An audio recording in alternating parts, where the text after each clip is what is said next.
चीज है एक्चुअली में। तो इस चीज को जो ना समझना बहुत जरूरी है और इस चीज को देखना बहुत जरूरी है। सॉरी, मैं बस स्क्रीन शेयरिंग चली गई। तो फॉरेक्स इसीलिए इतना एडवांटेजियस प्लेटफॉर्म है, मार्केट है, जहां पर लोग बहुत पैसे बनाते हैं, क्योंकि यहाँ पर आपको ये नहीं डिसाइड करना है कि हमें अगर हमें ट्रेड करना है तो या तो मुझे अगर बाय करना है तो मैं इस प्राइस पे बाय कर लूं। आप इस प्राइस पे बाय नहीं कर सकते क्योंकि लैडर में लगा हुआ ये प्राइस, आप यहाँ पे क्लिक करेंगे तो आप ये प्राइस बाय कर सकते हैं। आप अगर आप सेल कर रहे हैं तो इस क्यू में आके वो ऐड हो जाएगा, फिर कोई सेलर आएगा तो पहले ये प्राइस उठेगी, फिर ये उठेगी, फिर ये उठेगी। तो ये और क्रिप्टो में और एफएक्स में इसीलिए बहुत फर्क है, इसीलिए इतनी बड़ी मार्केट बन गई। ठीक है, ये एक सबसे इंपॉर्टेंट फैक्टर है। तो जो भी आपका प्रॉफिट एंड लॉस रियलाइज हो रहा है वो इंस्टेंट हो रहा है, इंस्टेंट हो रहा है। आप बस आप जब मार्केट में ट्रेड लगा रहे हो एफएक्स के अंदर तो वो मार्केट में जाके गिर रहा है और वहां उसके मार्केट बिहेवियर के ऊपर आपका प्रॉफिट एंड लॉस आपको दिख रहा है। और आप इसीलिए बंदे जो है ना वो एफएक्स में आते हैं, क्योंकि उनको वेट नहीं करना पड़ता कि मैं किस प्राइस के ऊपर कौन बायर खरीदेगा, कौन बायर सेलर, कौन जो ना वो सेल करेगा। हमने ट्रेड लगाया, हमें पता है कि ये इतनी बड़ी मार्केट है, इतने बड़े बुक्स, ये ट्रेड कहीं ना कहीं जाके ऑटोमेटिकली मैच हो जाएगा और हमें हमारा profit and loss millisecond के अंदर, जैसे मैं ट्रेड क्लोज करूंगा मेरे बैलेंस में ऐड हो जाएगा। ठीक है। उसके बाद जो और इम्पोर्टेंट बात है एफएक्स की, जिसकी वजह से एफएक्स इतना ज्यादा मार्केट के अंदर पॉपुलर हुआ, वो है इसकी लेवरेजिंग। ठीक है, लेवरेजिंग के ऊपर हुआ। तो यानी कि जब ये एफएक्स का कॉन्सेप्ट, जब टेक्नोलॉजी नहीं बनी थी तब लेवरेजिंग नहीं थी। तब आप फिजिकली बाय करते थे, फिजिकली सेल करते थे, जैसे हम लोग आज भी करते हैं, एयरपोर्ट के ऊपर जाते हैं तो आप देखेंगे कि हर ब्रोकर, हर जो एक्सचेंज वाला है, उसने अपना रेट लगा रखा है, we buy at this, we sell at this. और वो बाय और सेल जो उसके बीच का जो डिफरेंस है, वो उस पे वो अपना ब्रोकरेज बना रहा है। करेक्ट। उसके बाद वो क्या करता है, अगर मान लीजिए कि यूके में हम हैं और कोई यूएस से बंदा आता है, तो वो जब डॉलर बेचेगा अपने, तो हमने उसको डॉलर का, एक डॉलर अगेंस्ट जीबीपी एक रेट दे दिया, उसने उस पे उसको बेचा, हमने उससे खरीद लिया, हमने उससे महंगे में, सस्ते में खरीदा। राइट। और उसके बाद हमने उसके ऊपर जो हमें बेस रेट मिला बैंक से, क्योंकि वो एक्सचेंजेस क्या करते हैं कि मान लीजिए कि 1 GBP is equal to 1.5 show कर रहा है, लेकिन हम बैंक ने उसको 1.3 दिया, तो उसका 0.2 का एक कट हो गया। अब वो रिटेल कस्टमर को 1.5 पे बेचेगा और जाके सेंट्रल बैंक में 1.3 का बेच के वो अपना कमीशन लेके साइड में हो जाएगा। ठीक। जब टेक्नोलॉजी आई तो इसको लोगों ने इसके ऊपर डिबेट्स हुए और ये कहा कि 1-1 लाख डॉलर का कॉन्सेप्ट, 1-1 लाख डॉलर के यूनिट साइजेस, 10-10, 20-20 आउंस के जो ना गोल्ड, कौन रिटेल, अगर रिटेल को अंदर लाना है तो रिटेल को लाने के लिए रिटेल इस मार्केट को इतना बड़ा नहीं कर पाएगा, क्योंकि बहुत कम लोग ऐसे होंगे जिनकी इतनी हैसियत होगी कि वो MT4 या इस टाइप के प्लेटफॉर्म पे ट्रेड कर रहे हो और वो 1 लाख डॉलर का जो है ट्रेड कर, कोई भी नहीं करेगा। इतने बड़े कॉन्ट्रैक्ट साइज कभी आएंगे ही नहीं। कौन लगाएगा 1 लाख डॉलर? आपका अकाउंट है, आपने कहा मैं 1 लाख डॉलर बेच के पाउंड ले रहा हूँ, यानी कि आपने बस एक ही ट्रेड लगाया और खत्म हो गया, क्योंकि उस पर कोई लेवरेज नहीं था। तो ये कॉन्सेप्ट इंट्रोड्यूस हुआ कि हम एफएक्स को लेवरेज्ड इंडस्ट्री बनाया जाए, जिसमें लोगों को ये दिया जाए कि लोगों को हम एक portion of the deposit amount दें। राइट। और वो एक एक पोर्शन हमें दें और उसके बाद लेकिन वो उनको पूरा वो मिले। जैसे कि मैंने कल एक एग्जांपल दिया था कार का, कि आज लोग कार खरीदने जाते हैं, ठीक है, और वो कार की कीमत 20 लाख रुपए है।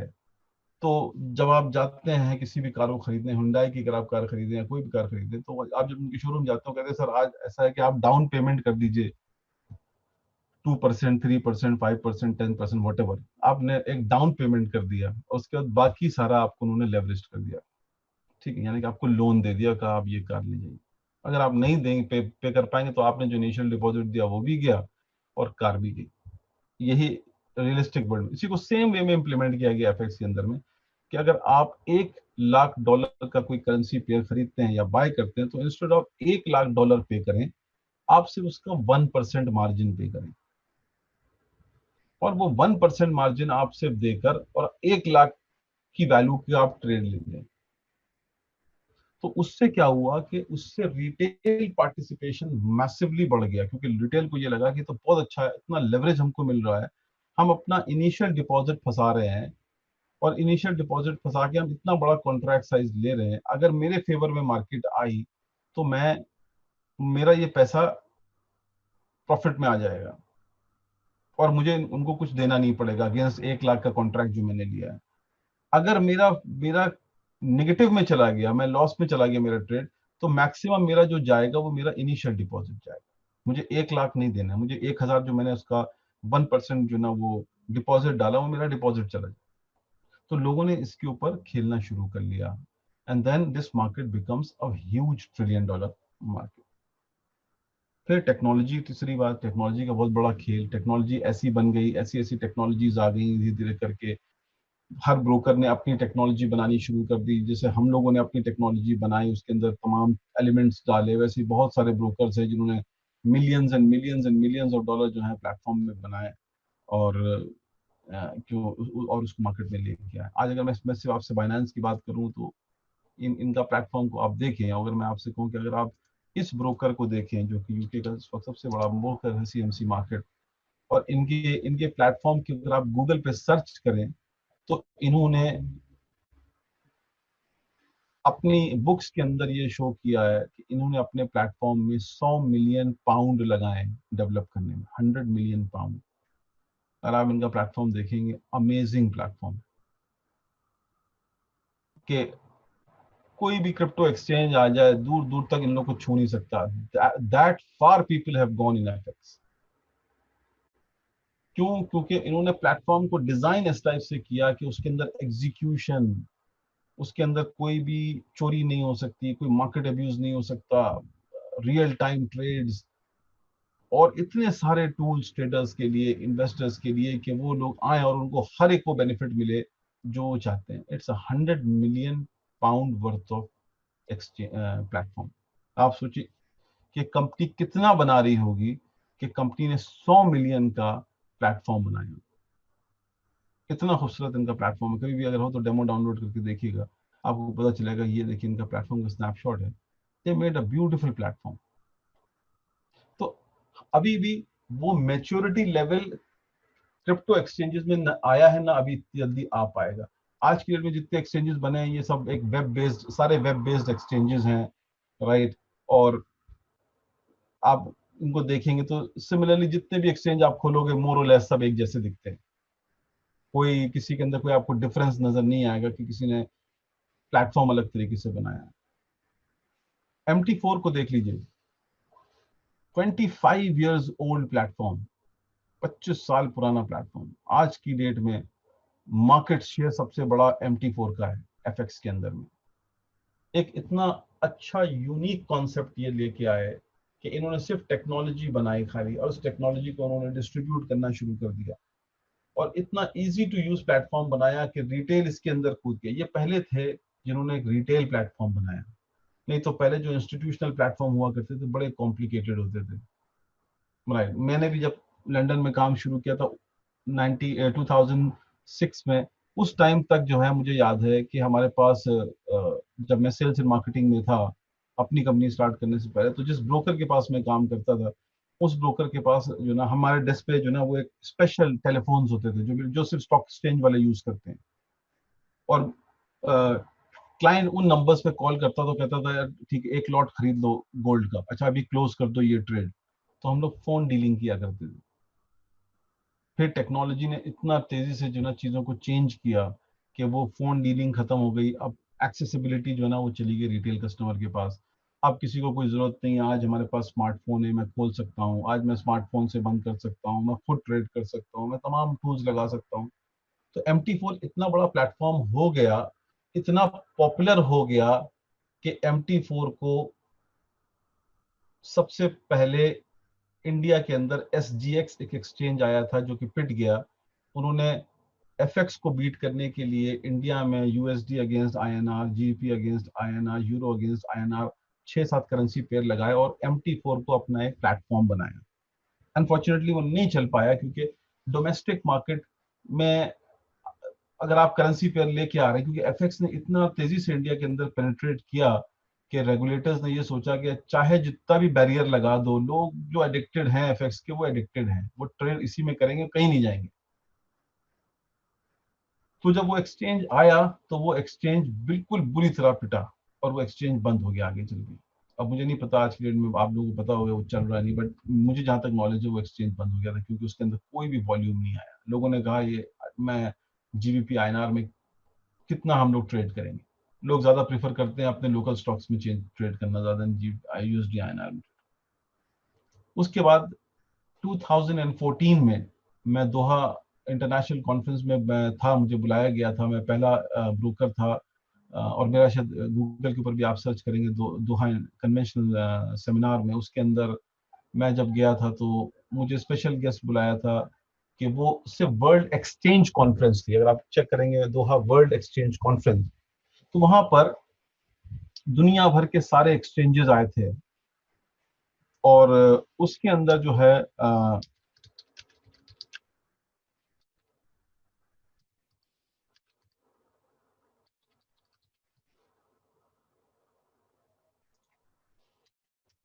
शायद मुझे मिल जाए लिंक तो मैं दिखाऊंगा आपको।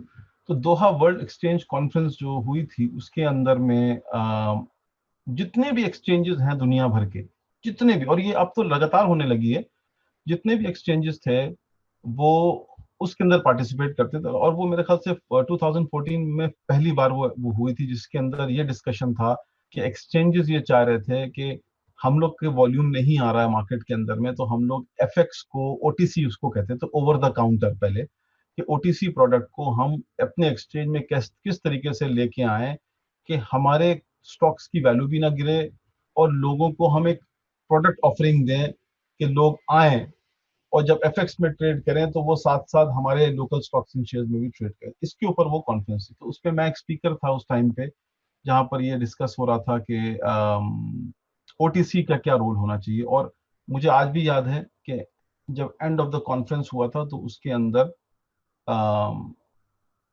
4 कंट्रीज ऐसी थी जिन्होंने MT4 मेटाकोर्ट्स जो था वो भी वहां था साथ में एक्चुअली में, और मेटाकोर्ट्स के साथ ऑफिशियल अनाउंसमेंट किया। एक कराची स्टॉक एक्सचेंज ने किया, कराची स्टॉक एक्सचेंज ने उनके साथ on the stage contract sign किया कि हम लोग मेटा ट्रेडर 4 को, MT4 को अपने कराची स्टॉक एक्सचेंज का एक ऑफिशियल ट्रेडिंग प्लेटफॉर्म अनाउंस कर रहे हैं कि हम अपने सारे स्टॉक्स एंड शेयर्स इस पे लेके आएंगे और लोग इस प्लेटफॉर्म को यूज करेंगे। उसके बाद जो है ना दूसरा जो था वो था इंडोनेशिया स्टॉक एक्सचेंज, और मेरे ख्याल से 2 और थे जो मुझे नहीं याद इस वक्त कौन थे वो 2 और, लेकिन 4 एक्सचेंजेस ने उस टाइम अनाउंसमेंट किया। तो इतना पॉपुलर ये प्लेटफॉर्म था और एक्सचेंजेस ये देख रहे थे कि हम किस तरीके से लेवरेज मार्केट के अंदर में आए, क्योंकि लेवरेज मार्केट, राइट।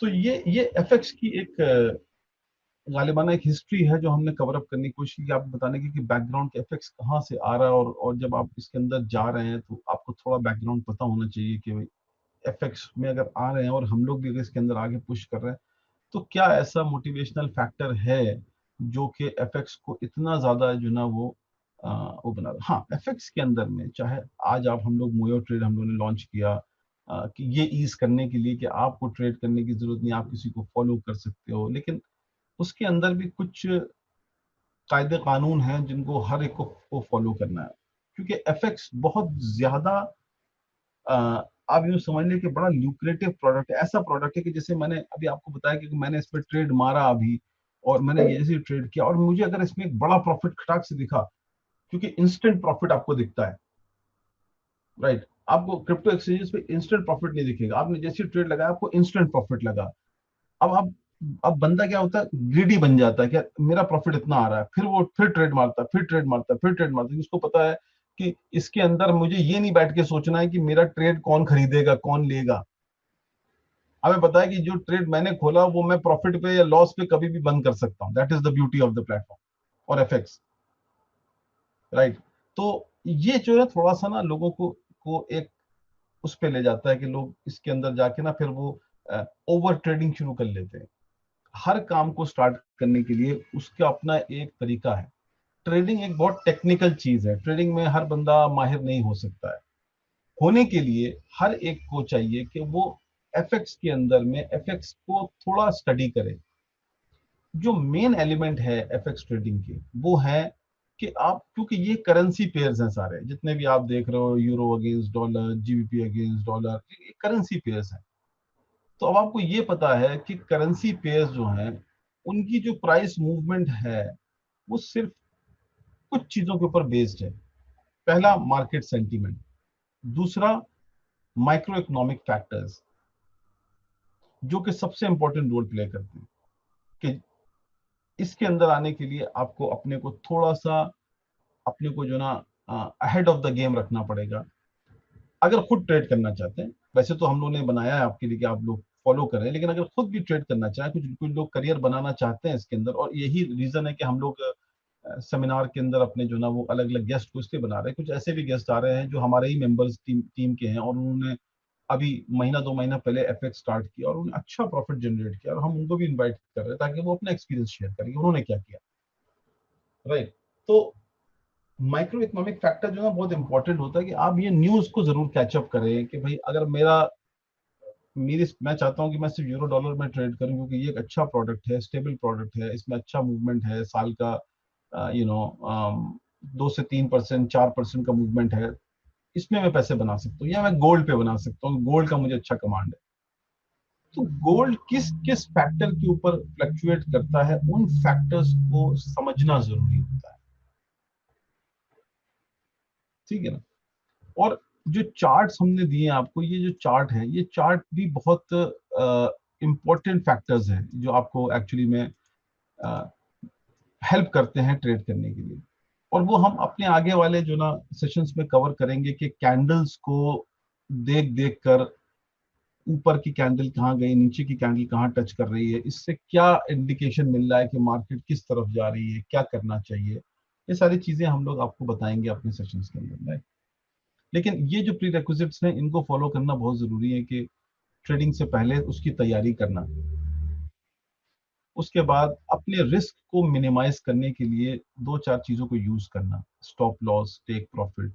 ठीक है, रूल ऑफ थंब होना चाहिए कि स्टॉप लॉस टेक प्रॉफिट जरूर होना चाहिए, क्योंकि स्टॉप लॉस टेक प्रॉफिट के अंदर में आप हमेशा अपने जो है वो अपने को सेफ गार्ड करते हैं, क्योंकि अगर आप अपने को सेफ गार्ड नहीं करेंगे ना तो आप उन चीजों को कर नहीं पाएंगे। तो मैं हमेशा हर बंदे से ये कहता हूँ कि सीखना कोई मुश्किल काम नहीं है, ट्रेडिंग को बहुत इजी काम है। जबकि मैं कहूंगा लोगों ने अपने करियर बना लिए एफएक्स के अंदर में, क्योंकि घर बैठ के अपनी मर्जी से काम करना, इससे अच्छी बात क्या होगी कि अगर मैं ट्रेडिंग करूं रोज, और मैं, मेरा रोज का मिशन ये है कि भाई मुझे रोज $1,000 बनाने हैं, मेरा मेरा अपना टारगेट है, मुझे रोज $2,000 बनाने हैं। सबका अपना अपना टारगेट है। तो आप महीने के एंड में टिकट खरीदेंगे, अपनी फैमिली के साथ घूमने जाएंगे। जैसे मैं कल जिस गेस्ट को लाया था एरिक को, वो यही कर रहा था, वो यही, उसने यही बात बताई। मैं उसको हमेशा देखता हूँ फेसबुक पे, वो कभी अमेरिका जा रहा है, कभी कहीं जा रहा है अपनी गर्लफ्रेंड के साथ, कभी इधर कभी उधर। Why? Because he is not like कि हमें बस ट्रेडिंग ही करती रहनी 24/7। ट्रेडिंग तो मैं कहीं से भी कर सकता हूँ। मैंने अपना टारगेट, मैंने अपना गोल बना लिया कि मुझे हर महीने एक हफ्ता घूमना अपनी फैमिली के साथ, 3 हफ्ते काम करना, 3 हफ्ते में मेरा टारगेट ये कि मेरे पास इतना पैसा होना चाहिए कि मैं अपना खर्चा निकालूं और घूमूं। और वो उस टारगेट के ऊपर काम करता है, और जब करता है तो सीरियसली करता है, और उसी से वो पैसे बनाता है। तो लोगों ने ऐसे ऐसे अपने करियर बनाए हुए हैं इसके अंदर। तो it's a very good good business. क्योंकि अगर आज ट्रेडिंग आती होती बहुत से लोगों को, तो पैंडेमिक के टाइम के अंदर में जब धंधे पानी बंद हो गए, दुकानें बंद हो गई, जॉब अनएम्प्लॉयमेंट रेशियो बढ़ रहा है तेजी से, यूके में तो रिसेशन में जा रहे हैं हम लोग, और इंडिया का नहीं पता कि क्या होगा, बट ये कि प्रॉब्लम्स तो आनी ही आनी है। और इकोनॉमी को वापस से स्टैंड स्टिल होने के लिए टाइम चाहिए ही चाहिए। उसके अंदर लोग जो है ना इस वक्त पिसेंगे, क्योंकि लोगों के पास जो है वो, लोगों के पास इन्वेस्टमेंट है, लोग करना भी चाहते हैं, लेकिन वो चाहते हैं कि इन्वेस्टमेंट हम ऐसी जगह वाइजली करें जहां से हम कुछ बना सकें, ताकि हम उन पैसों से पैसे बना के अपना खर्चा चला सकें। अब आज की डेट में फाइनेंशियल इंस्टीट्यूशन के अंदर में नॉर्मली क्या होता है, जितनी भी फाइनेंशियल इंस्टीट्यूशन है, आप कोई भी प्रोडक्ट खरीदो, कोई प्रोडक्ट ऐसा है ही नहीं जो आपको अच्छा रिटर्न ऑन इन्वेस्टमेंट दे रहा हो, कोई भी अच्छा नहीं। लेकिन अगर हम लोग इसके अंदर देखें, और मैं हमेशा इसका एग्जांपल देता हूं कि आप जब देखो किस टाइप के ट्रेडर्स किस टाइप का आरओआई जनरेट कर रहे हैं, माइंड बॉगलिंग फिगर ले लेके आ रहे हैं लोग, रियलिस्टिक आपके सामने हैं। तो ये जो ट्रेडर्स धीरे धीरे करके हमारी तरफ भी आ रहे हैं, जो इतना अच्छा रिटर्न ऑन इन्वेस्टमेंट जनरेट कर रहे हैं, तो इससे अच्छी बात क्या होगी आज की डेट में कि बैठकर हम किसी को फॉलो करके बना रहे हैं। और अगर हमें कंपनी सपोर्ट कर रही है थ्रू वेरियस टूल्स, भले वो ट्रेडिंग सिग्नल प्रोवाइड करना, भले वो अलर्ट्स देना, भले वो एक अच्छे ट्रेडर्स को एक्सपोज करवाना, तो क्यों नहीं। आज हमारे पास कितने सारे लोग हैं हमारे प्लेटफॉर्म के ऊपर जो बहुत अच्छा परफॉर्मेंस दे रहे हैं। कल मेरी जो है ना वो सर्जियो से भी बात हो रही थी, जो पोर्चुगीज बंदा है, हम लोग कोशिश कर रहे हैं कि कल उसको लेके आए। अगर नहीं है तो एक और ट्रेडर है, हम लोग उसको लेके आएंगे। बट ये कि कोशिश हमारी ये है कि हम अच्छे अच्छे ट्रेडर्स का इंट्रोडक्शन रूबरू आपसे कराएं, ताकि you guys can be able to understand what's going on. अगर हम इस पे आके देखें तो एक वो जो ट्रेडर है, वो उसका अगर हम लोग प्रॉफिट रेशियो देखें खाली, तो आप देखो कि वो बंदा पैसे ही बनाता है। और मेरी उससे बात हो रही थी, ही इज सो डेडिकेटेड। और बहुत से लोग उसको देख भी रहे हैं फेस कैंडल के ऊपर, उसका लाइफस्टाइल देखिए आप। शायद हमारा नहीं उतना अच्छा लाइफस्टाइल होगा, इतना अच्छा उस बंदे का लाइफस्टाइल, क्योंकि उसका प्रॉफिट रेशियो आप देखिए, वो एक डेडिकेशन के साथ काम कर रहा है। एक भी आपको लॉस ट्रेड नहीं दिखेगा, ये सब प्रॉफिट टैब है। ये देखिए, he is making money after money after money for his investors. Then he is putting his head down, and then he is making good money for people. और वो कोई यंग सा लड़का है, ऐसा नहीं कि उसने वो पिछले 20 सालों से ट्रेड कर रहा हो। He started 2-3 years ago। लेकिन वो उसने कहा मैंने डेडिकेशन से काम किया, सीखा, समझा कि एक्चुअली में एफएक्स में क्या हो सकता है, and then the lifestyle has change. और बहुत से लोग आपको ऐसे मिलेंगे कि आप देखेंगे यहाँ पर, अगर हम आपको यहाँ पे दिखाएं उसका, बहुत से लोग फेस कैंडल के ऊपर हैं भी, और आप उसको देखेंगे तो he is like sort of a very cool calm guy, working day in day out, making money most of the time, post चला रहा है, अपनी फोटो डाल रहा है, आप उसको देखेंगे लाइफस्टाइल क्या है। But he when he trades and he makes money. तो उसके लिए बस थोड़ा सा एक डेडिकेशन चाहिए होता है, और सही चीजों को समझना। और ये एक ऐसा बिजनेस मॉडल है जो बिजनेस मॉडल लोगों को एक लेवल से दूसरे लेवल पे ले जाता है। और जैसे जैसे हम लोग अपनी फंक्शनैलिटी को चेंज करते रहेंगे, जैसे जैसे हम लोग अपनी फंक्शनैलिटी को इन्हांस करते रहेंगे, हम लोग इतना प्लेटफॉर्म को इस लेवल पे ले जाएंगे जहां पर हमारे जितने लोग हैं जो यहाँ पर आके बैठे हैं, जो देख रहे हैं प्लेटफॉर्म को, जो प्लेटफॉर्म को यूज कर रहे हैं, वो इससे मैक्सिमम बेनिफिट उठाएंगे। ठीक है ना। Coming back to the basics, forex के बारे में मैंने आपको ऑलरेडी समझा दिया। अब फॉरेक्स से क्विकली एक छोटा सा एक हिस्ट्री जो ना उसकी भी समझ लें कि फॉरेक्स से पहले, जब फॉरेक्स नहीं आया था मार्केट में, तो गोल्ड स्टैंडर्ड सिस्टम हुआ करता था। ऐसे फॉरेक्स डेवलप हुआ। तभी तभी फॉरेक्स के जो फंडामेंटल्स हैं वो बड़े स्ट्रॉन्ग हैं। कि पहले गोल्ड सिस्टम था, और आप में से बहुत से लोगों को पता होगा कि पहले पहले जमाने में क्या होता था कि लोग करेंसी का कोई वैल्यू नहीं होती थी, गोल्ड की वैल्यू होती थी ना। तो गोल्ड रिजर्व्स जो होते थे, उसके बेसिस पे कंट्री एक दूसरी कंट्री से लोन लेती थी, और गिरवी रखवाती थी क्या, गोल्ड। तो अगर मेरे पास 1,000 टन गोल्ड है, हमने उसमें से 500 टन जो ना इंडिया ने फॉर एग्जांपल रख दिया रिजर्व में, और वर्ल्ड बैंक के साथ कहा कि मुझे जो ना इतने बिलियन का लोन दे दो, वो लोन दे देते थे। ठीक, अगर आप उसको नहीं पे करते थे तो वो उसमें से डिडक्ट करते थे उसकी वैल्यू में से। ये सिस्टम था एफएक्स के आने से पहले। फिर उसके बाद ये सिस्टम जो ना वो बहुत ज्यादा लंबा नहीं चला, और उसके बाद ब्रिटेन वुड एग्रीमेंट हुआ इन अराउंड 1944 में, जिसमें सिर्फ 44 कंट्रीज ने जो ना वो एग्रीमेंट किया, मीटिंग की, और ये कहा कि हम लोग गोल्ड से बाहर निकले, क्योंकि हर कंट्री के पास गोल्ड नहीं, हर कंट्री की एक अपनी वैल्यू होनी चाहिए, एक अपनी करेंसी होनी चाहिए, और हर हर करेंसी की एक वैल्यू होनी चाहिए, उस वैल्यू के बेस के ऊपर आगे चीजें बढ़नी चाहिए। तो इस ब्रिटेन वुड एग्रीमेंट के बाद जो वर्ल्ड वॉर 2 खत्म हुआ, उसके बाद 1944 में 44 कंट्रीज ने ये कॉन्फ्रेंस है जो है ना की, और उसके अंदर ये एग्रीमेंट हुआ कि एक फिक्स्ड एक्सचेंज रेट का मेथड इंट्रोड्यूस किया जाए। ठीक है, गोल्ड को हटाकर डॉलर, क्योंकि ऑब्वियसली अमेरिका हमेशा सुपर पावर था, तो अमेरिका ने ये इनिशिएटिव लिया कि यूएस डॉलर को हम एक बेस करेंसी बनाएंगे, कि चाहे वो गोल्ड हो उसके साथ भी यूएस डॉलर के मूवमेंट से गोल्ड चलेगा। दुनिया की सारी करेंसीज जितनी भी हैं वो कहीं ना कहीं डॉलर के मूवमेंट पे बेस्ड होंगी। तो एक प्राइमरी रिजर्व करेंसी बन गई वो। ठीक है ना। और उसके बाद तीसरी जो बात थी कि उसको मॉनिटर करने के लिए इन लोगों ने दो एजेंसीज क्रिएट की, एक इंटरनेशनल मॉनेटरी फंड और एक international bank for reconstruction and development. ये दो दो जो ना वो बॉडीज बनी कि अब करेंसीज को फर्दर रेगुलेट करने के लिए आईएमएफ पहले क्रिएट हुआ, जिसके बारे में आप सबको पता होगा, इंटरनेशनल मॉनेटरी फंड। ये एक सेंट्रल बॉडी है जो कि ज्यादातर करेंसी मार्केट को रेगुलेट करती है। और international bank of reconstruction and development जो कंटिन्यूसली रिसर्च एंड डेवलपमेंट पे काम करता रहता है कंट्रीज के साथ, उनकी बाइंग सेलिंग पावर को देखता है और उसके बेसिस के ऊपर जो है वो डिसाइड करता है रेट्स। ये जो ना सिस्टम धीरे धीरे इस तरीके से इवॉल्व हुआ। ठीक है। एफएक्स के अंदर में डिफरेंट मार्केट सेशंस भी हैं, इसलिए एफएक्स 24/5 मार्केट है, 24/7 नहीं है बल्कि 24/5 मार्केट। ये एक एडवांटेज क्रिप्टो में है कि क्रिप्टो 24/7 मार्केट है, क्योंकि वहां पर कोई रेगुलेशन नहीं है, वहां पर कोई सेंट्रल बैंक नहीं है, वो सिर्फ एक प्योरली रिटेल ड्रिवन मार्केट है, तो इसलिए वहां पर लोग लगे रहते हैं सुबह शाम। इसके अंदर में सेंट्रल बैंक्स हैं, इसलिए ये 24/7 मार्केट, 24/5 मार्केट है। On Friday and Sunday, Saturday and Sunday banks are closed, everything is close, so market also get closed. लेकिन अच्छी बात यह है कि 24/5 मार्केट इसलिए है क्योंकि यहाँ पर कनेक्टिविटी जो है ना वो अलग अलग सेशंस की है। सबसे पहले क्योंकि टाइम डिफरेंस होने की वजह से सबसे पहले पैसिफिक सेशन स्टार्ट होता है, जो कि आपका क्या कहते हैं, इंडिया एशियन रीजन्स हैं, राइट। उसके बाद फिर जब वो खत्म होता है तो टोक्यो स्टार्ट होता है, क्योंकि टोक्यो एक बहुत बड़ा फाइनेंशियल मार्केट है, तो वहां से जो ना सारी करेंसी स्टार्ट होती है। उसके बाद फिर लंदन आता है, जैसे ही लंदन क्लोज होता है, जैसे ही ऑफ होता है तो यूएस स्टार्ट हो जाता है, क्योंकि 7-8 घंटे का डिफरेंस है, राइट।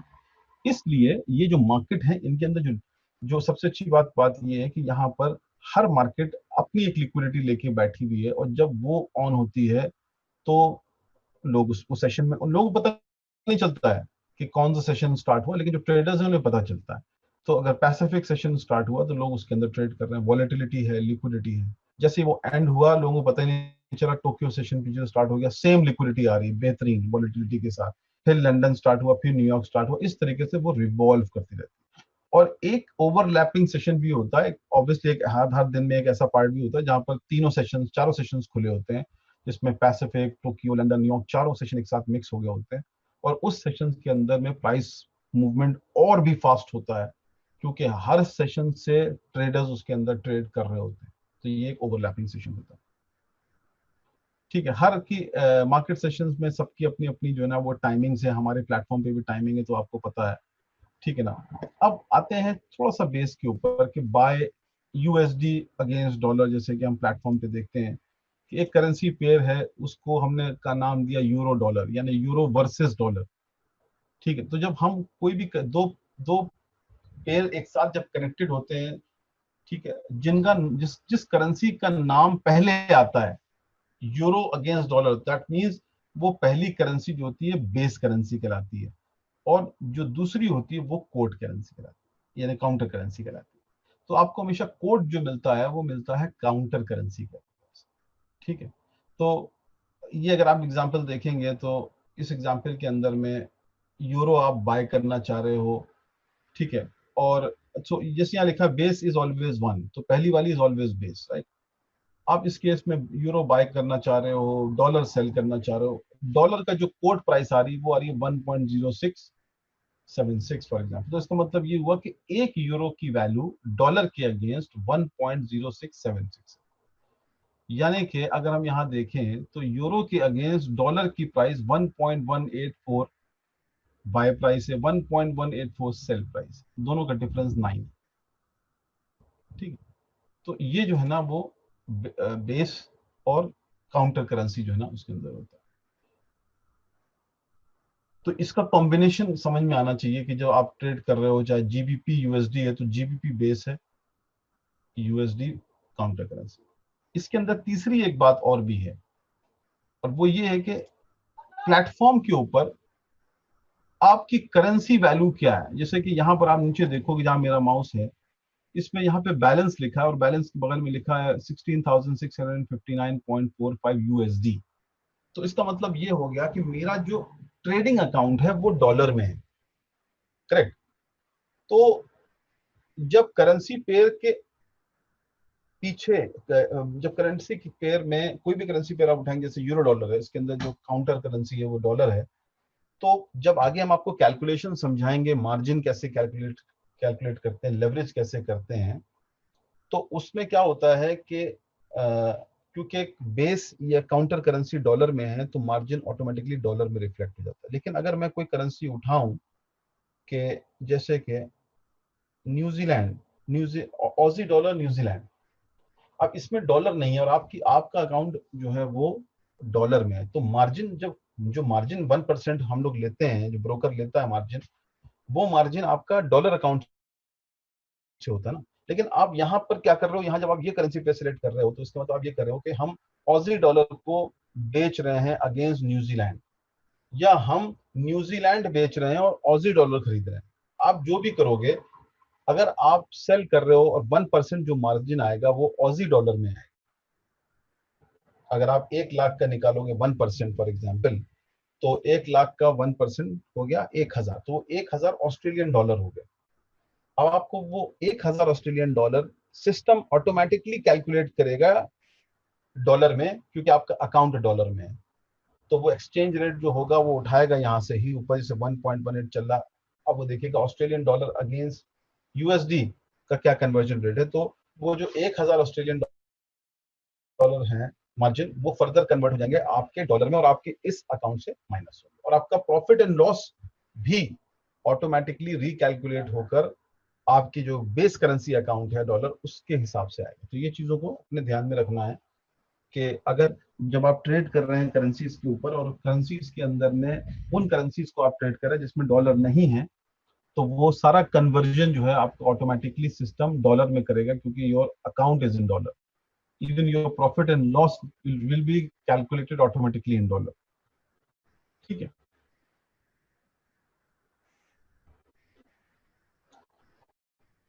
लेवरेज क्या है? बेसिकली लेवरेज जो हमने आपको बताया अपने स्टार्टिंग ऑफ द कन्वर्सेशन के अंदर में, कि प्लेटफॉर्म के बेस में जो है ना वो लेवरेज है।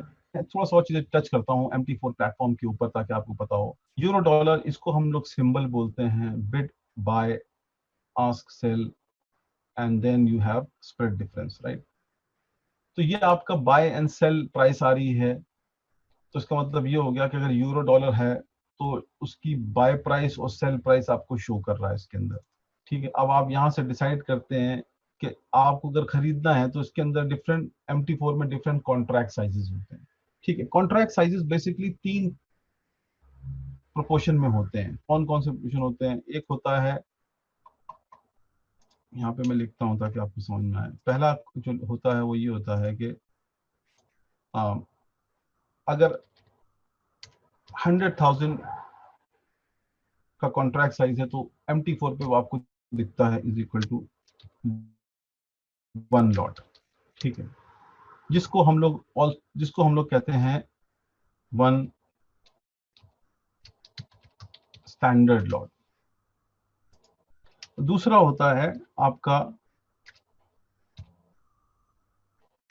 10,000 का, जिसको हम लोग कहते हैं 1 मिनी लॉट। और तीसरा जो होता है वो होता है आपका 1,000 का, जिसको हम लोग कहते हैं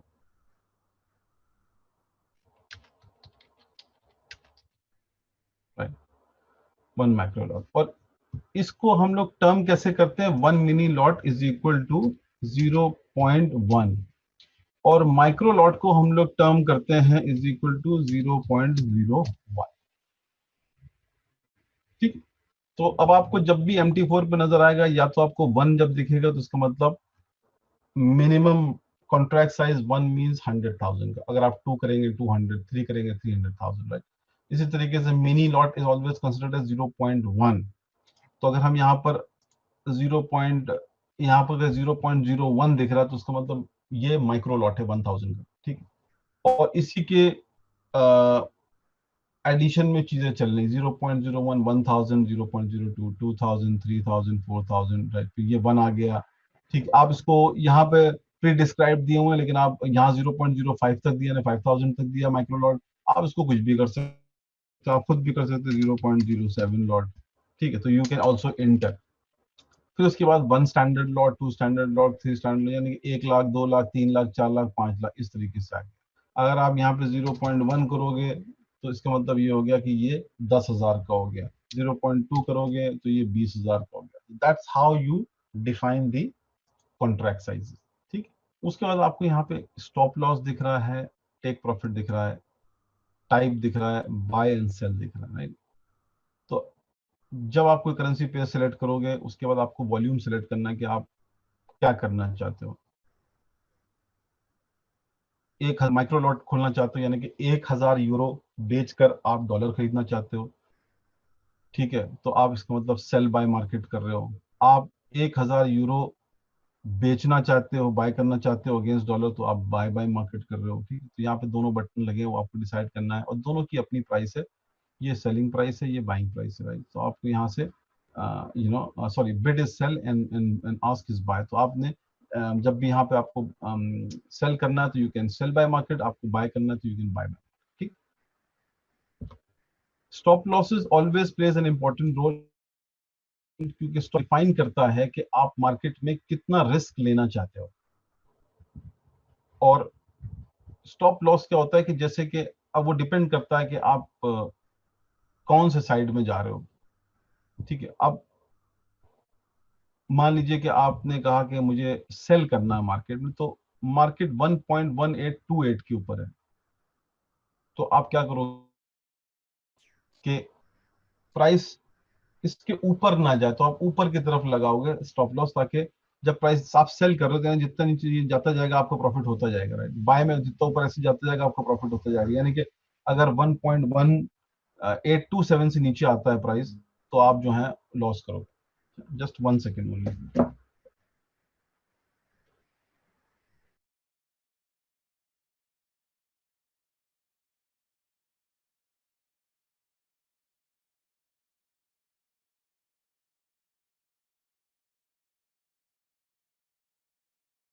सॉरी। तो स्टॉप लॉस जिस मार्केट की तरफ आप जा रहे हो उस मार्केट के नीचे आप लगाते हो, ताकि अगर आप 1.1829 पे आपने खरीदा, आप चाहते हो कि यहाँ पे मैंने इसको बाय किया और तो ये मार्केट ऊपर जाती जाए, ऊपर जाती है तो मैं प्रॉफिट बनाता जाऊं। अगर मार्केट इसके नीचे जाएगी तो ऑब्वियसली आप लूज करोगे। अब कोशिश ये करते हो कि मान लो कि 1.1829 है, तो मैं 1.1829 पे मैंने अगर बाय किया है, तो मैं चाहता हूं कि मैं इसको 1.1825 पे लगा दूं या 20 पे लगा दूं, 10 पिप का 15 पिप के नीचे लगा दिया हमने, ताकि मार्केट जब नीचे इतनी जाए तो मेरा लॉस सिर्फ इतना हो, और ऊपर जाए तो वो मेरा टेक प्रॉफिट हो। तो स्टॉप लॉस टेक प्रॉफिट से ज्यादा इंपॉर्टेंट है, क्योंकि अगर आप जो ना टेक प्रॉफिट के अंदर अगर करोगे, तो वो आपको टेक प्रॉफिट आप लगाओगे तो वो ऊपर जो है वो आपको ये डिफाइन कर देगा कि किस लेवल पे जाके मार्केट रुकेगी, ठीक है। तीसरा टाइप ऑफ ट्रेड क्या है, मार्केट एग्जीक्यूशन, पेंडिंग ऑर्डर। दो चीजें होती हैं। पेंडिंग ऑर्डर मैं बताऊंगा बाद में। Market execution by default select इसलिए होता है क्योंकि मार्केट एग्जीक्यूशन का मतलब ये हो गया कि जब आपको जो मार्केट का रेट है, इस रेट के ऊपर आप ट्रेड लगा रहे हो, तो आप जैसे इंस्टेंटली ट्रेड लगाओगे, जो भी ट्रेड इस वक्त होगा उस पर ट्रेड आपका लग जाएगा। अगर आप पेंडिंग में लगाओगे तो फिर वो आपसे मांगेगा किस प्राइस पे आप लगाना है। तो पेंडिंग में आप ये लगा देते हो कि नहीं, मैं ऐसा करता हूँ कि मार्केट अभी 1.18303 के ऊपर है, लेकिन जब ये मार्केट थोड़ी सी और बढ़ेगी तब मैं लगाता हूँ। तो आप यहाँ पर पेंडिंग ऑर्डर में जाके और आप उसकी वो प्राइस लिमिट डिफाइन करोगे, फिर आप ऑर्डर, तो जैसे ही मार्केट उस प्राइस पे पहुंचेगी, ट्रेड ऑटोमेटिकली यहाँ पर एग्जीक्यूट हो जाएगा, ठीक है। तो ये आपका ये सिस्टम इस तरीके से चलता है। MT4 के ऊपर सारे पेयर्स यहाँ आपको यहाँ दिख रहे हैं। कभी कभी MT4 के ऊपर जो है आप लोगों को करना ये पड़ता है कि अगर आप राइट क्लिक करोगे इस मार्केट वॉच के अंदर जो ग्रीन वाला बॉक्स है और इसमें आप शो ऑल करोगे तो बहुत से लोगों को जो प्रोडक्ट नहीं दिख रहे हैं वो प्रोडक्ट दिखने शुरू हो जाते हैं एक्चुअली, ठीक है ना।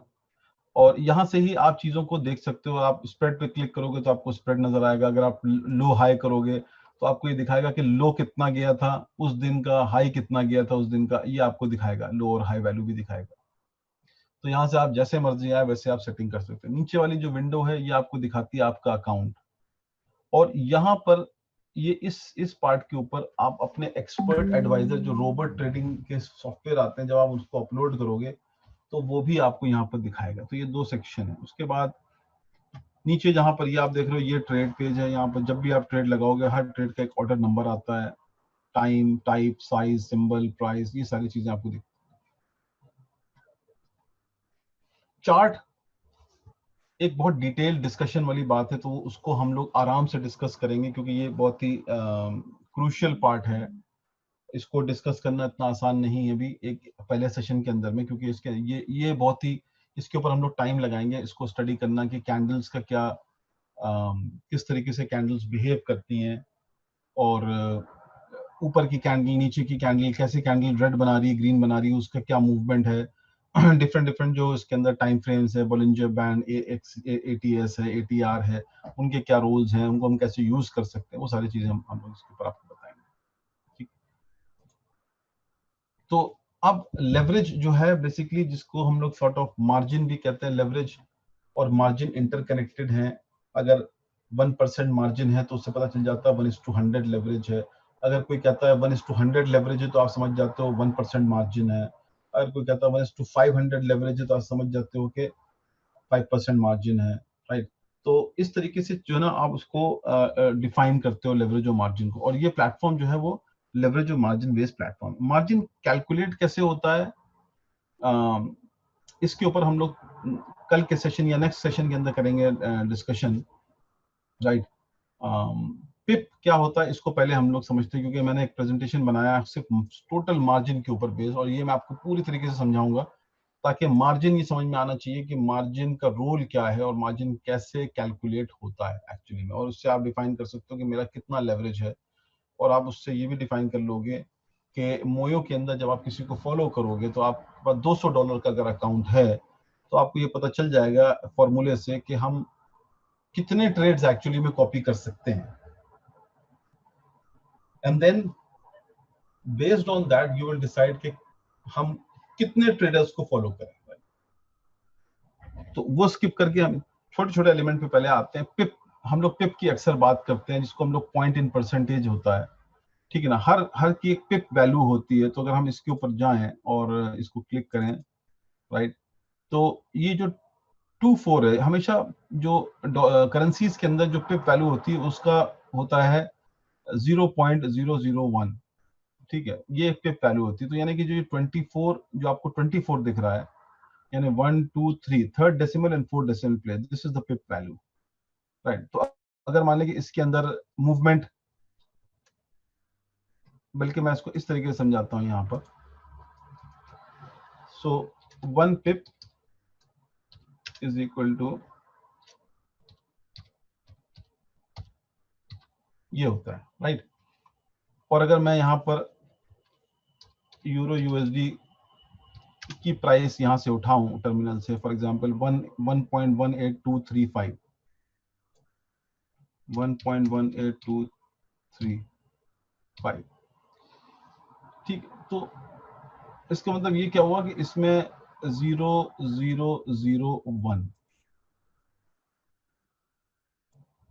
तो ये जो लास्ट के 2 डिजिट हैं आपके,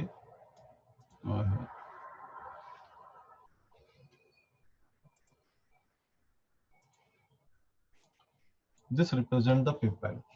तो आपको ये बताते हैं कि जब इसके अंदर मूवमेंट हो रहा है तो कितने पिप का मूवमेंट हो रहा है, राइट। यानी कि अगर मार्केट आपने मान लीजिए कि इस प्राइस पे खरीदा, ठीक है, उसके बाद ये प्राइस जो है वो मूव करके चला गया 1.18235 6240 पे, तो कितने का डिफरेंस आया? 5 पिप का, ठीक है, which in dollar value is equal to 0.05 cent का। तो ये जो है ना आपको यहाँ पर ये दिखाता है कि कितने pip market up and down जा रही है, that shows through to this buy and sell price. So that pip value you always need to understand, because आप बहुत बार इसको कैलकुलेट करोगे कि किस तरीके से पिप वैल्यू जो है ना वो मार्केट में कैलकुलेट, और हम लोग पिप वैल्यू जो है ना वो डिफाइन करते हैं, कि जो ना पिप वैल्यू जो है ना वो हमारे प्लेटफॉर्म के ऊपर कितनी पिप वैल्यू है, वो चीजें हम लोग अपने जो है वो नई वेबसाइट के अंदर में ये सारा चीजें लेके आ रहे हैं। अभी हमारी मोयो की जो नई वेबसाइट आ रही है उसके अंदर हम लोग पूरा टेबल डाल रहे हैं, कौन कौन से करेंसी पेयर्स हैं, किस किस करेंसी पेयर्स की कितनी पिप वैल्यू है, उसकी ओपनिंग क्लोजिंग टाइम क्या है, everything we will show in there, right? ठीक है ना, तो ये हो गया। अब बिड एंड आस्क, मैंने जैसे आपको बताया बिड क्या है, आस्क क्या है, that also you have to, तो बिड मतलब ये हुआ कि सेल, एंड आस्क मतलब ये हुआ कि बाय। तो ये जो आप देख रहे हो, ये bid means sell and ask means buy price. तो ये सेल प्राइस आ रही है जब कोई कहे कि ये बिड 1.18, तो यानी कि सेल प्राइस है। आस्क कोई कहे तो यानी कि ये बाय प्राइस, यानी अगर आपको यूरो सेल करना अगेंस्ट डॉलर तो ये सेलिंग प्राइस है, अगर बाय करना अगेंस्ट डॉलर तो ये प्राइस, ठीक है। और जो डिफरेंस है दोनों के बीच का, बिड एंड आस्क का, यानी कि सेल एंड बाय का जो डिफरेंस है उसको हम लोग स्प्रेड कहते हैं। वो जो प्राइस डिफरेंस होता है इसके अंदर में, ये जो आप देख रहे हो, मैं इसको अनटिक करता हूं, तो ये जो आपको लास्ट दिख रहा है, ये this is spread. So this is the difference between sell and buy and sell, so this is the spread difference, ठीक है। लॉट साइज मैंने आप लोग को बता ही दिया है, ठीक है। ये मैं आपको बाद में कवर अप करूंगा, मैं थोड़ा सा इसके ऊपर भी आता हूँ यहाँ पर। आज मैं तो ज्यादा कवर अप नहीं करूंगा, फर्स्ट डे है, that will go too much, but what is unrealised profit and loss and floating. तो अभी तक हम लोगों ने क्या क्या चीजों को रिकैप किया, सिंबल क्या है, सेल्फ क्या है, बिड क्या है, आस्क क्या है, स्प्रेड क्या है। जब आप ट्रेड करोगे तो उसके अंदर आप लॉट साइज जब चूज करोगे तो माइक्रो लॉट कहाँ से स्टार्ट होता है, मिनी लॉट कहाँ से स्टार्ट होता है, स्टैंडर्ड लॉट कहाँ से स्टार्ट होता है, ताकि जब आप इसके ऊपर आ रहे हो यहाँ पर, और आने के बाद जब आप किसी ट्रेडर को फॉलो कर रहे हो, राइट, और आप उस ट्रेडर को जब फॉलो कर रहे हो फॉर एग्जांपल, तो इसलिए हम ये सारी चीजें बता रहे हैं कि आपको यहाँ पर पता होना चाहिए कि जब ये फिक्स्ड लॉट आप लगा रहे हो तो ये फिक्स्ड लॉट जो 0.01 दिखा रहा है, what is that fixed lot? तो this fixed lot is basically micro lot. जो आप 0.01 डाल रहे हो ये माइक्रो लॉट है, यहाँ पर आप कुछ भी डाल सकते हो, यहाँ पर आप 0.1 भी डाल सकते हो, it's a mini lot, correct. तो ये सारी जो जो चीज बेसिक बेसिक चीजें हैं उनको समझना बहुत जरूरी है, बहुत से नए नए जो ट्रेडर्स हैं। और सेटिंग्स के अंदर में भी आपको पता चलेगा कि जब आप ओपन लॉट डाल रहे हो, मैक्सिमम लॉट डाल रहे हो, तो किस तरीके से वो बिहेव करेगा, लॉट साइजेस, ठीक है। मैंने आपको मार्केट एग्जीक्यूशन के बाद बताया कि मार्केट एग्जीक्यूशन क्या है, पेंडिंग ऑर्डर क्या है, ये दोनों चीजें मैंने आपको इसके अंदर बता दी हैं। Charts definitely will cover up. अब हम लोग आते हैं अनरियलाइज्ड और रियलाइज्ड प्रॉफिट में, ठीक है। तो होता है क्या है कि अनरियलाइज्ड और रियलाइज्ड प्रॉफिट क्या होता है, जब आप किसी भी करेंसी पेयर के ऊपर कोई भी ट्रेड करते हो, जैसे कि आज हमने ये ट्रेड लगाया है, तो जब ये ट्रेड ओपन है और इसमें मुझे प्रॉफिट 2.67 का दिख रहा है, तो ये मेरा अनरियलाइज्ड प्रॉफिट है। मैंने इसको रियलाइज नहीं किया अभी तक। रियलाइज मतलब मैंने इसे क्लोज नहीं किया, मैंने इसको अभी तक लिया नहीं इस प्रॉफिट को, ठीक है ना। तो जब तक ये फ्लोटिंग में रहेगा, जब तक ये क्लोज नहीं होगा, तब तक ये अनरियलाइज्ड प्रॉफिट है हमारा। जब या तो ये अनरियलाइज्ड लॉस होगा या ये अनरियलाइज्ड प्रॉफिट होगा। अभी इस मेरे इस केस सिनेरियो के अंदर में ये ट्रेड पैसे बना रहा है, तो ये मेरा अनरियलाइज्ड प्रॉफिट है। अगर हम इस ट्रेड को क्लोज कर देते हैं तो यही ट्रेड हमारा बन जाता है रियलाइज्ड प्रॉफिट, ठीक है ना। तो अगर मैं इसको भी क्लोज कर दूं तो ये 2.93 जो है, ये अब तो 3.12 हो गया। तो ये जब मैंने ट्रेड क्लोज किया तो ये मेरे बैलेंस में ऐड हो गया, तो मैंने अपना प्रॉफिट को रियलाइज कर लिया, ठीक। यहाँ पर नीचे आप अपनी अकाउंट हिस्ट्री भी देख सकते हैं कि आपने किस किस चीजों में ट्रेड किया, ये पूरी आपको हिस्ट्री दिखाता है यहाँ पर, राइट।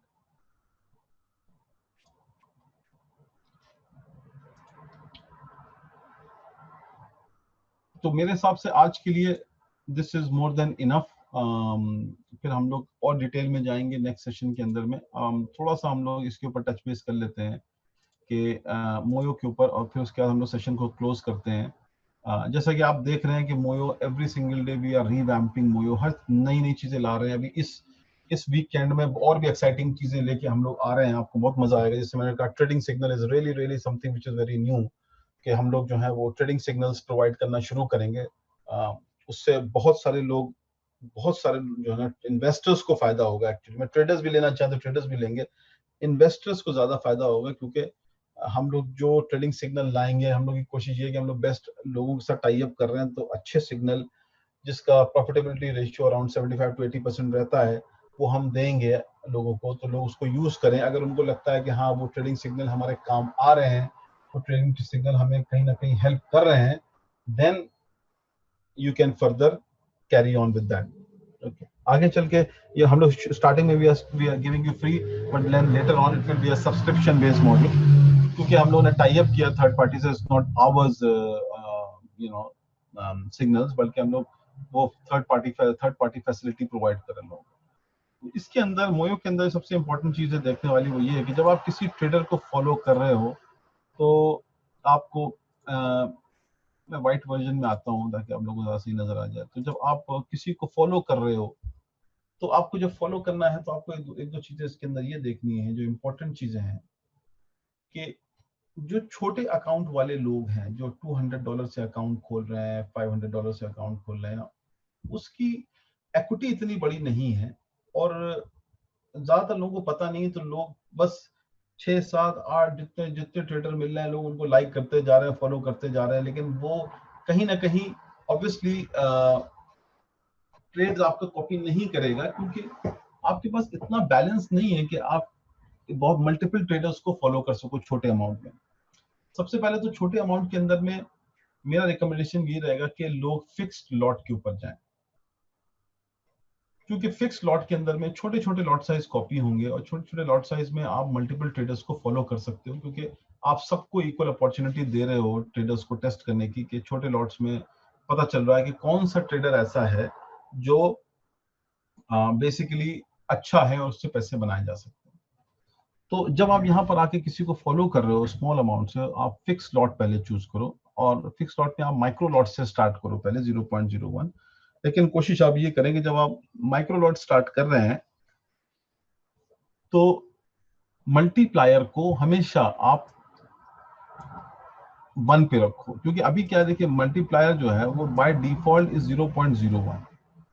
ठीक है, तो इसका मतलब ये हो गया कि जब सिस्टम इसको देखेगा, क्योंकि मल्टीप्लायर ऑन रहता है, तो जब सिस्टम इसको देखेगा तो 0.01 टाइम्स 0.01 कर लेगा। तो अगर 0.01 टाइम्स 0.01 आप करेंगे, तो ये आपको देगा 0.0001। अब मिनिमम लॉट साइज MT4 के अंदर माइक्रो लॉट है विच इज 0.01, तो ऑब्वियसली ये ट्रेड कॉपी नहीं होगा, क्योंकि ये कोई लॉट साइज है ही नहीं। ठीक, तो ये कॉपी नहीं हुआ ट्रेड, तो लोगों को पता नहीं, तो उन्होंने जब ये कर दिया तो ट्रेड कॉपी नहीं हो रहा। तो अब लोग कंफ्यूज हो रहे हैं कि या तो सिस्टम में कोई ग्लिच है या फिर कुछ और बात है। तो ये चीज को देखना जरूरी है कि मिनिमम लॉट साइज MT4 का 0.01 है। जब आप मल्टीप्लायर को साइन अप कर रहे हो, तो what you need to do is always keep it at 1। जब आप इसको 1 करोगे, तो 0.01 टाइम्स 1 इज इक्वल टू 0.01, तो आपका ट्रेड एग्जैक्टली कॉपी होगा 0.01 के हिसाब से। ठीक है, रिवर्स कॉपी जिसको यूज करना है वो यूज करे, बट रिवर्स कॉपी फिलहाल मैं रिकमेंड करूंगा बहुत से लोग जब तक थोड़ा सा और इसके अंदर आ ना जाए तब तक यूज ना करें इसको, क्योंकि रिवर्स कॉपी आपको ऐसा पता है कि अगर वो बाय लगा रहा है तो आप सेल लगाएं, वो सेल लगा रहा है तो आपके पास बाय कॉपी हो। That's how it works, right. Multiplier वो लोग यूज करें जिनके पास अच्छे बैलेंस है, क्योंकि multiplier is a very risky tool, high return high loss. इस चीज को डेफिनेटली कंसिडर करना है, क्योंकि अगर आपने यहाँ पे मल्टीप्लायर डाल दिया तो छोटे अकाउंट उड़ जाएंगे जल्दी, और छोटे अकाउंट जो है ना वो मल्टीपल ट्रेडर्स को नहीं कर पाएंगे मैनेज। जब बड़े अकाउंट हैं आपके पास 5000 प्लस अकाउंट अगर हैं तो उनमें मल्टीप्लायर यूज करें, क्योंकि आप तब यहाँ पर मल्टीप्लायर यूज करके अच्छे ट्रेडर्स को, जैसे सर्जियो है या क्रिप्टो ट्रेडर है या और भी ट्रेडर्स हैं, मतलब ऐसे जो नाम आया मैंने बोल दिया, इन्हीं के ऊपर ही जाएं आप। इन टाइप की जब आप लोगों को फॉलो कर रहे हैं तो अगर वो पैसे बना रहे हैं तो ये आपके पैसों को डबल कर रहे हैं, लेकिन अगर मान ली उन्होंने लॉस किया तो वो आपके लिए लॉस भी डबल लेके जाएगा। That you have to be very careful here कि आप इतना रिस्क एपेटाइट आपके है कि आप इसको झेल सकते हैं, तो आप मल्टीप्लायर को यूज करें। अदरवाइज स्टार्टिंग में छोटे लॉट साइज से स्टार्ट करें काम करना। ठीक। बैलेंस, जैसा मैंने बताया, बैलेंस का मतलब ये होता है कि आप अपना बैलेंस उस ट्रेडर को एलोकेट कर रहे हो, तो इसका मतलब ये देखना बहुत जरूरी है कि आप जितना बैलेंस उसको एलोकेट कर रहे हो और उस ट्रेडर को का टोटल कितने लोग अमाउंट से लोग फॉलो कर रहे हैं, तो आपका balance divide by the traders balance. यानी कि अगर आप यहाँ पे देखोगे, अगर आप मान लें कि आप इस ट्रेडर को देख लें, सर्जियो को, तो ये इसका 62521 है फॉर एग्जांपल। ठीक है, तो आप क्या करोगे, अगर आपका 200 है तो 200 डिवाइडेड बाय 62521 तो 0.003, यानी कि आपका माइक्रो लॉट तक ही लग पाएगा इसमें, क्योंकि ये एक बड़े स्टैंडर्ड के ट्रेड लगाता है, इसका बैलेंस बहुत बड़ा है, तो ये ऑब्वियसली बड़े ट्रेड लगाएगा, तो माइक्रो से ऊपर आप नहीं जा पाओगे। ये 0.003 बता रहा है कि आप you can not even put a mini lot, you can only go for a micro lot with this type of trader. तो बैलेंस जब आप किसी को दे रहे हो तो बैलेंस ऑलवेज का मतलब ये हो गया कि आप अपने अपने पूरे बैलेंस को इस ट्रेडर को दे रहे हो। इक्विटी में यही हो रहा है कि अपनी पूरी इक्विटी इस ट्रेडर को दे रहे हो। तो जब आप बैलेंस और इक्विटी यूज कर दे रहे हो ना, तो आपको ये भी देखना है कि छोटे अकाउंट वाले मल्टीपल ट्रेडर्स को नहीं फॉलो कर सकते, क्योंकि आपने एक ही बंदे को जब ये अपना पूरा बैलेंस एलोकेट कर दिया, फिर वही बैलेंस आप किसी और ट्रेडर को एलोकेट कर दोगे, तो सिस्टम कैसे डिवाइड करेगा आपस में?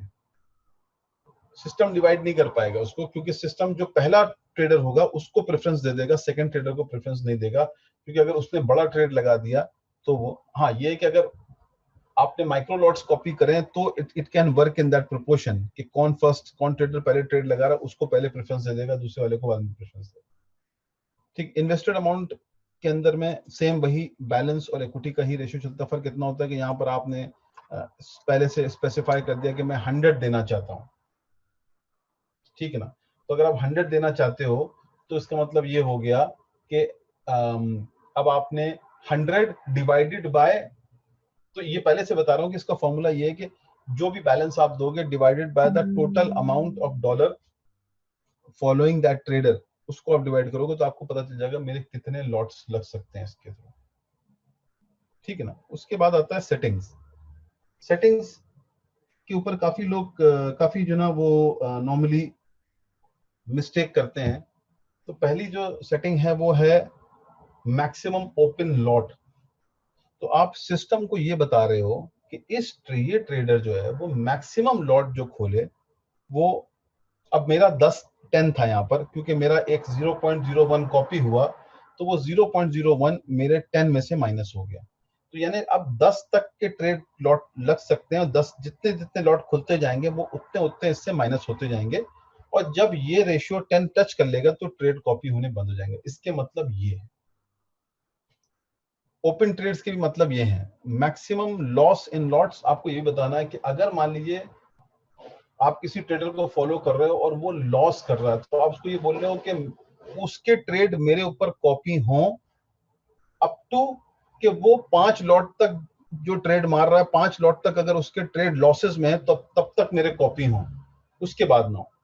अगर आप यहाँ पे क्राइटेरिया बहुत छोटा कर दोगे तो उसके ट्रेड आपके ऊपर कॉपी नहीं होंगे, क्योंकि आपको ये देखना है कि बहुत से ट्रेडर ऐसे होते हैं जब ट्रेड लगाते हैं तो आपने देखा कि ट्रेड लगाते ही जो ना, जरूरी नहीं होता है कि जो आपको ट्रेड आपने लगाया और लगाने के बाद आपने ये ट्रेड लगाया, अब ये प्रॉफिट एंड लॉस मेरा जो है यहाँ पे आपको दिखा रहा है -10, तो जरूरी नहीं कि वो लॉस में चला गया। अभी ये प्रॉफिट एंड लॉस प्रॉफिट में भी आ सकता है। करेक्ट। तो आपको इसीलिए क्या करना है कि थोड़ा सा मैक्सिमम साइज लॉट साइज बढ़ा के इसलिए रखना है क्योंकि that will eventually help you to give enough buffer to this trader कि वो ट्रेडर ट्रेड कर सके और उसके ट्रेड आपके पास कॉपी हो सके। तो छोटे जो अकाउंट वाले हैं वो normally they should keep between 5 to 7, right. So pretty much ये हम लोग हर हर उसके अंदर ये मैं कोशिश करता हूँ लोगों को बताने की, ताकि जो ना लोग मिस्टेक ना करें। नॉर्मली लोग इस पे मिस्टेक करते हैं, व्हेन दे डू मिस्टेक तो then it doesn't work very good. तो आई थिंक आज के लिए ये सेशन इतना ही रहेगा, and then we will carry on with the next session.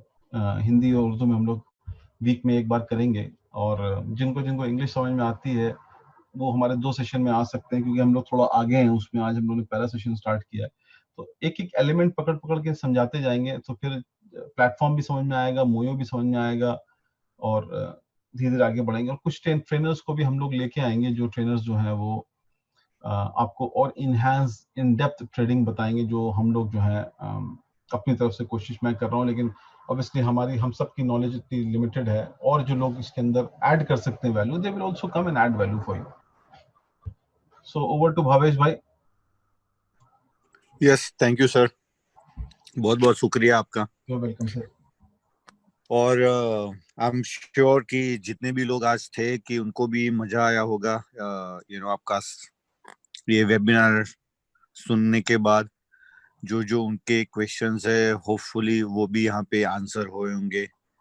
और जैसे एमजे ने बताया कि हम इसको रेगुलरली करेंगे, हिंदी का भी सेशन रखेंगे, इंग्लिश का भी रखेंगे। इंग्लिश का सेशन 2 दिन हम आगे है, तो कल जो रहेगा वो इंग्लिश में रहेगा, क्योंकि जो ट्रेडर कल आएगा वो इंग्लिश में ही बात करेगा। तो कल का इंग्लिश में रहेगा। तो मैं चाहूंगा कि आप सब लोग एटलीस्ट कोशिश कीजिए उस वेबिनार को, कल के वेबिनार को अटेंड करने के लिए। हाँ, इस पे मैं ये कहूंगा भावेश भाई कि आप लोग कल आए, क्योंकि जरूरी नहीं है कि डिपेंड करता है कि अवेलेबिलिटी ऑफ द ट्रेडर। अगर वो ट्रेडर अवेलेबल होता है कल तो हम उसको ला रहे हैं, अदरवाइज जो ऑल्टरनेटिव ट्रेडर आएगा वो हिंदी उर्दू में भी बोलता है, ठीक है। हाँ जी, बिल्कुल बिल्कुल। तो आप डेफिनेटली आए, और अगर आपको लगे कि नहीं समझ में आ रहा, अगर पहला वाला आता है ट्रेडर इंग्लिश वाला आपको नहीं समझ में आता, then you can leave, not a problem. But अगर उर्दू और हिंदी वाला ट्रेडर आता है तो फिर मेरे हिसाब से हम लोग वी विल हैव अ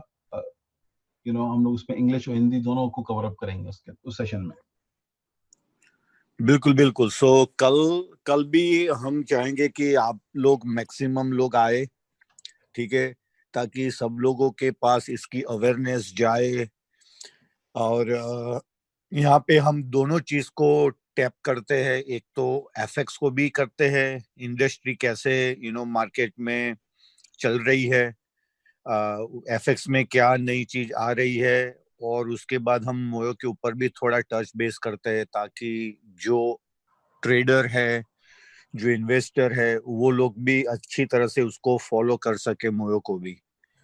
ताकि हम चाहते हैं कि इसके अंदर मैक्सिमम लोग प्रॉफिट बनाए, ना कि लोग अपने पैसे गवा दे, ठीक है।